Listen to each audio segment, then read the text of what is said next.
Hello and welcome to First Look, a Bible study looking ahead to the reading or readings for the coming Sunday. My name is Carl and it's good to have you with us. This week we're looking at the reading for the Second Sunday of Lent, in which Jesus responds to a warning given to him by some Pharisees. Before we dive into that passage, however, if you've not done so already, you might find it useful to download the sheet that accompanies this study. You can find the link for that in the video description in YouTube. On the sheet you will find the text of today's reading, some other passages you may wish to look up, the questions we'll be considering together later on, and lots of room for you to record your own thoughts and observations.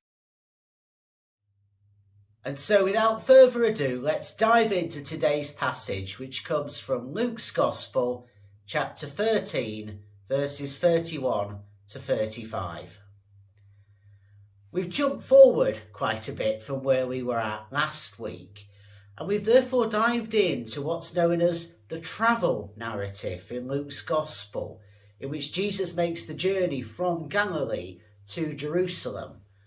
And that's a very substantial narrative as Luke paints it. It goes from chapter 9 verse 51 right through to chapter 19 verse 27.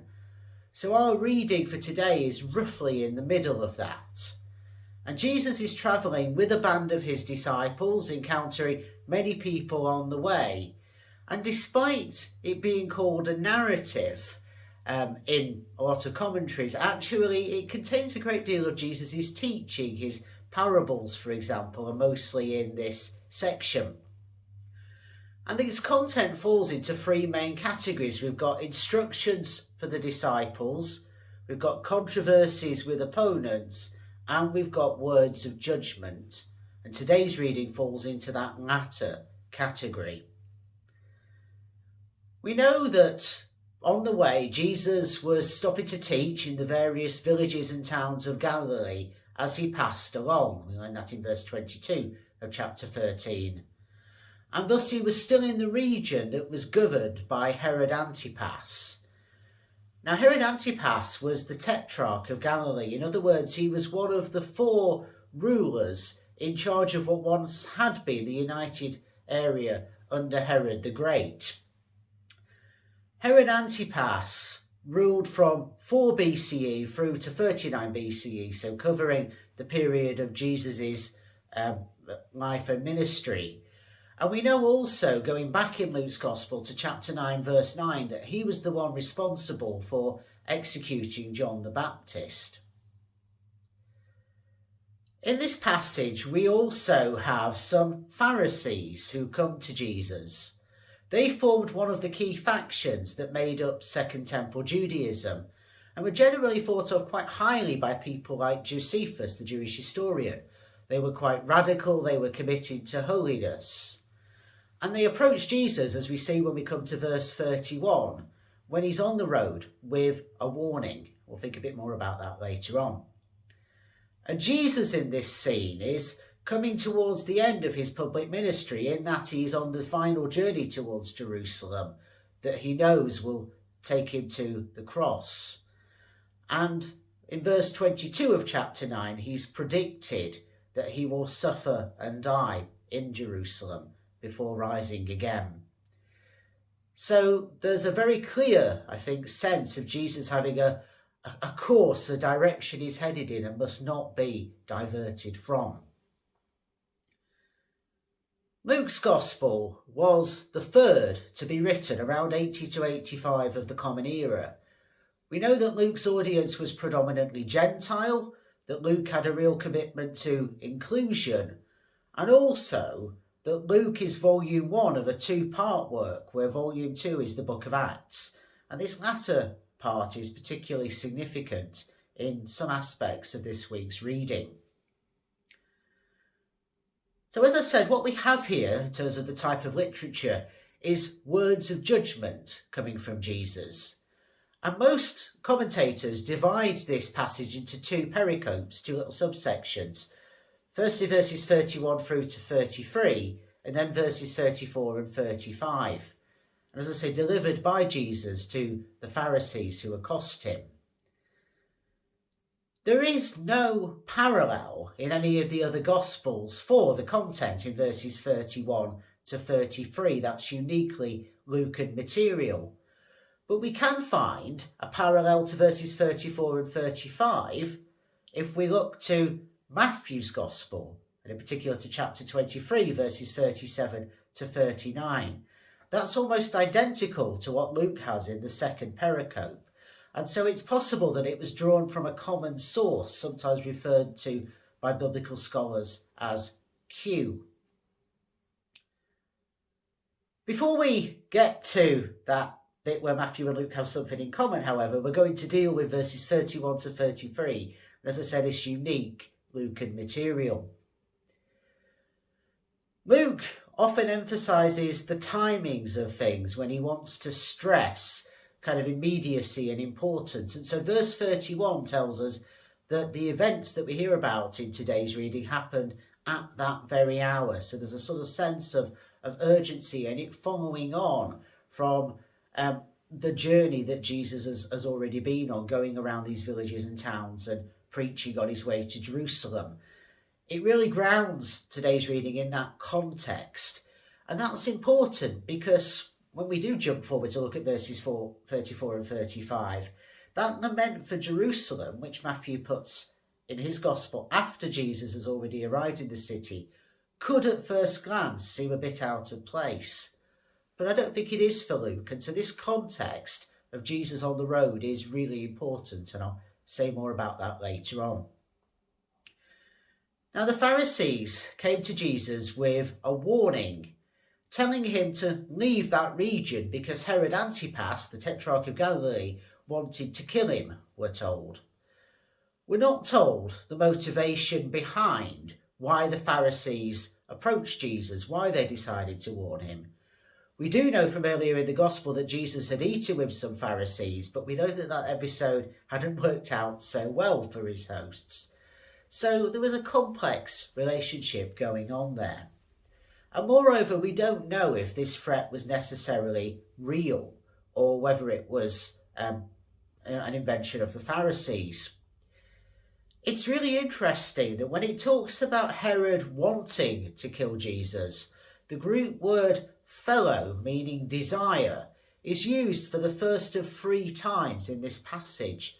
Firstly, it's there in verse 31, and it's twice in verse 34, once referring to the desire of Jesus to enfold Jerusalem in his protection, and Jerusalem's desire not to have anything to do with that. So desire is a key theme in this passage. Now, as I say, we don't get any sense in verse 31 of why it is that Herod might be targeting Jesus. It's possible from what we learn in chapter 9, particularly verses 7 to 9, that it's because Herod regarded Jesus as the successor of John the Baptist, and indeed there were rumours that John had been raised from the dead. So it's possible that Herod thought that Jesus was John the Baptist returned to challenge him again in some way. After all, we know that Herod had had John the Baptist executed extremely unjustly because John had dared to challenge Herod. And we know from verse 9 of chapter 9 that Herod wanted to see Jesus. There's that desire again. And that he regarded Jesus as something of an enigma.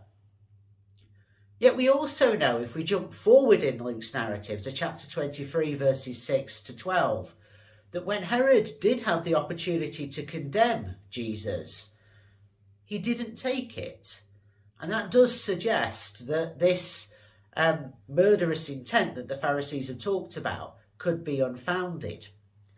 Now, I wonder if perhaps, because we're not told that the Pharisees had any malicious intent here, whether they perhaps got the wrong end of the stick, whether they put 2 and 2 together and made 5 somewhere along the line.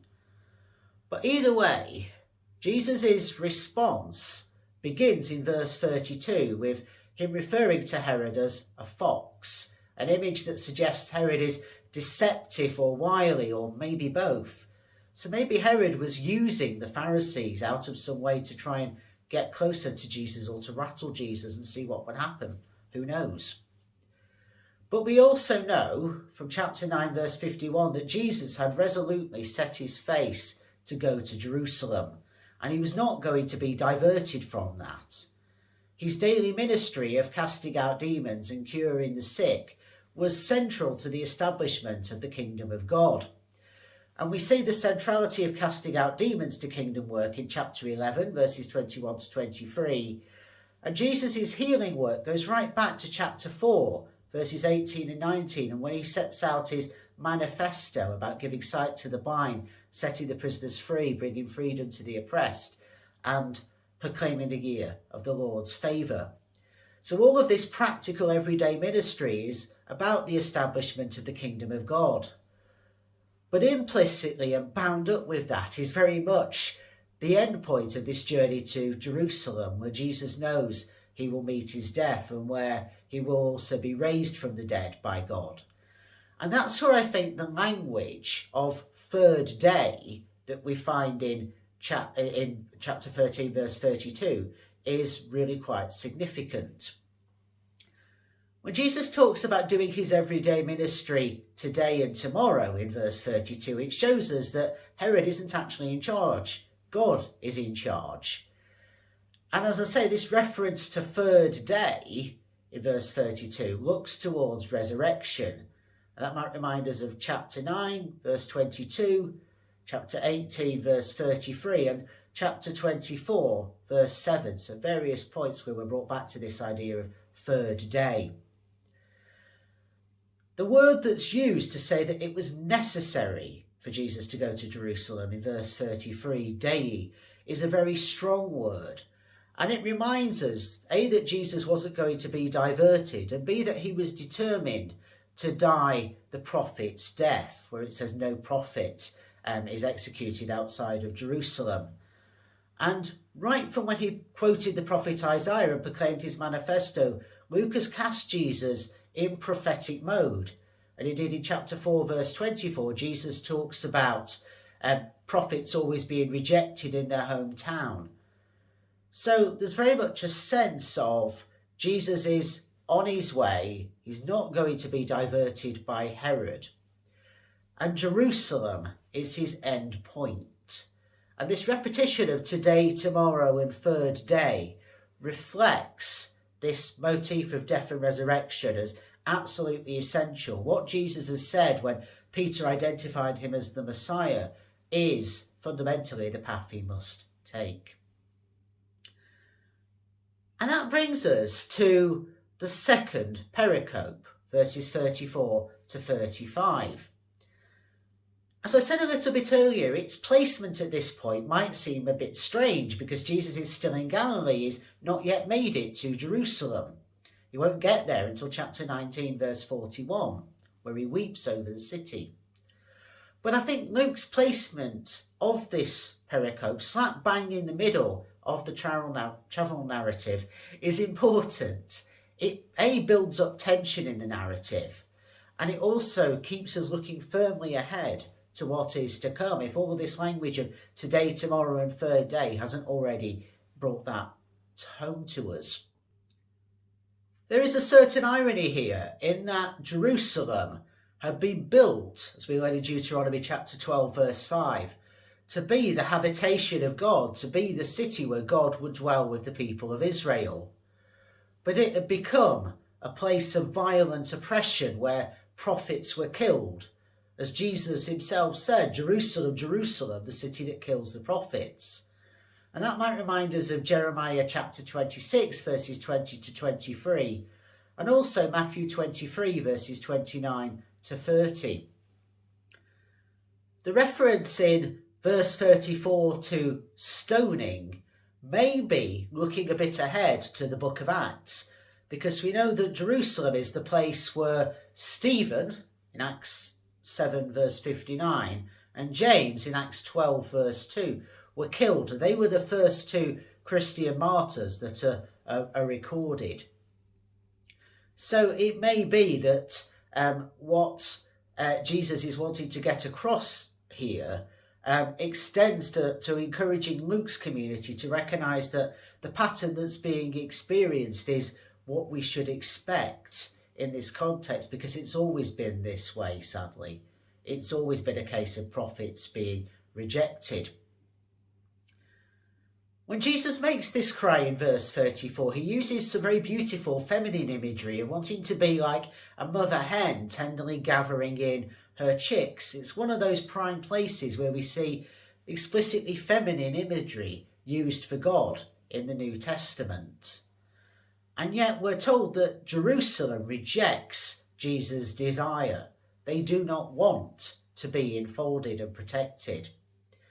And so there we have desire again on behalf of Jesus, a desire that goes unrequited, and the desire of Jerusalem to walk away from what's being offered. And we know that time and time again, going all the way back to, for example, chapter 5, verse 17, the Jerusalem establishment had encouraged the people of Israel to reject the ministry of Jesus. Now, in the first part of verse 35, the literal translation that we have in the NRSV doesn't quite cut the mustard. Jesus is pronouncing doom on the city, a sense that you wouldn't get from that NRSV translation. What it actually says is that the city is left to you desolate. In other words, it is a doomed city. And we know, as I say, that Luke's Gospel was written around 80 to 85 of the Common Era, and that Jerusalem had indeed been destroyed by the occupying Romans in the year 70.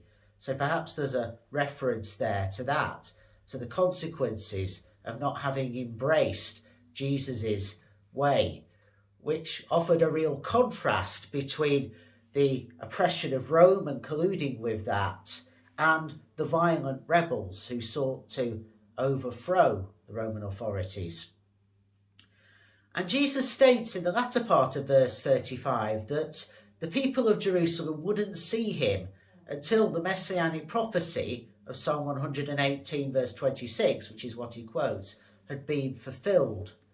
And we know that when he does arrive in Jerusalem in chapter 19 verse 38, that he entered that city to cries of, "Blessed is the King who comes in the name of the Lord." So it's almost the same as the wording that we have in verse 35. So these are two very striking and interesting pericopes. We've got one that's responding to a warning by talking about Jesus' ongoing mission on the road. And then we've got one which is looking towards his destination, and he's longing for that city to embrace God's shalom, God's peace. And indeed, looking towards the events of what we now call Palm Sunday, where he would be welcomed with the words, "Blessed is the one who comes in the name of the Lord." I think it's a passage that invites us to look at it in various different ways, but particularly this theme of desire which is woven through it is a very telling one in this season of Lent. What are our deepest desires if we're really honest with ourselves? And how do they connect or disconnect with the desires of God for a world founded ultimately on love? We'll be thinking about some of these issues and more as we now turn to our questions.